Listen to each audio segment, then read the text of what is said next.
I was up early this morning outside of my usual hours, so I was up and I had time to do it. But it's like 10 now, and I'm sure it's like 90 degrees already. So it probably feels like 100.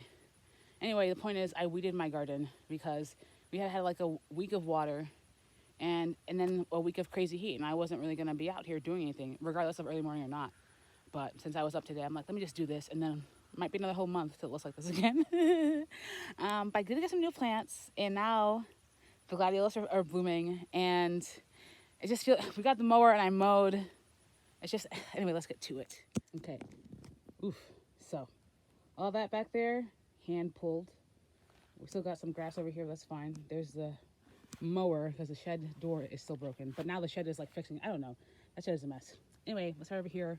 There's still a lot of weeds. I'm not gonna get all the grass. I'm not gonna shake out all the loose dirt soil. So, the Mexican heather.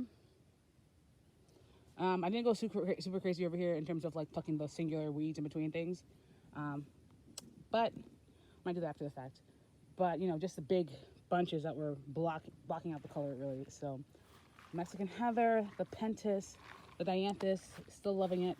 The petunias, gone crazy. That wave petunia always was gonna have this grass going through it. So I guess next year I'll have to mound real heavy or something. I don't know. Dianthus, the portulaca. Again, I would love to be out here and go super crazy, but it's ass hot out here. Ass hot. Here is my dahlia, my first flower of this purple. It's supposed to get big and tall and multiple blooms, so I'm gonna love to see that. That whole back area needs to get planted up with something immediately. Do I have any idea what? Not at all. Not at all. Maybe some purple fountain grass. I don't want that though. I don't want a bunch of flies always in the mix if it's gonna be like relatively short things. But anyway, I'll figure out about this. Verbena, petunias. I got this purple lisianthus that looks so wild. And it's perfect in the purple garden. I was gonna put in a pot, but it's just perfect here, especially now that it's bland and bare. Although that gladiolus is laying down, we do have a flower coming up, so excited to see that. How serendipitous it would be if that flower ends up being purple. Look at the lemon coral sedum in the pink bed. Wow. Wow, that purple pentas is not dead, and it's coming back slowly, but it's coming back. So really pink. We just have 3 there left. 2 else have been moved around, but some of them are doing great, some of them are not. I probably need to pot that up with other things. Maybe some tall things. Maybe I should get some cannas to plant either amongst or instead. I don't know yet. So we're moving on to the pinks. Not super red over here, but we need more reds. We've got the Calibrachoa that freshly weeded maybe can pop back up. That lone pink geranium, don't know what's gonna happen. I'm gonna let it be. Okay, butterfly. It's like, where am I supposed to go? I know, I'm sorry, friend. I weeded the whole area. There's like no shade except for like the dahlias and all the other leaves around here. Oh, not even. Okay. It's so confused. Okay. The Calibrachoa, the petunia and the dianthus. It's looking so bare without those weeds. And I don't want to put more grass. Wow, how did I miss that purple passion flower vine? I don't know. The mums, they're gonna come back because they're fall plants, right? Seeing some weeds I missed. I'm just gonna go after this video. But oh my gosh, did you see it? Did you see the red gladiolus? I'm so happy. The gladiolus, I would recommend 10 times before the Dutch iris, at least this year. Okay, at least this year. They both come back. Wow, lucky me. The dianthus, portulaca. This is a dianthus, and we all know how the dianthus was initially, so they might come back. I expect them to have come back anyway, so I'm not really worried about this. We've got some more gladiolus. The peach coming out. And then, you know, so this really is just a front bed review. It's looking great. I'm quite happy. I'm going to do this all the time. Now this bed over here, not really in yet, just in pot still. I don't know that I will be potting things up in ground really at this point. I want to. Oh, I definitely mean to separate out these zinnias because we've got some in the middle that are just like not great. But actually, maybe some are coming back. I don't know. More zinnia, some tithonia that's waterlogged, probably dead at this point. Let me see. Ugh.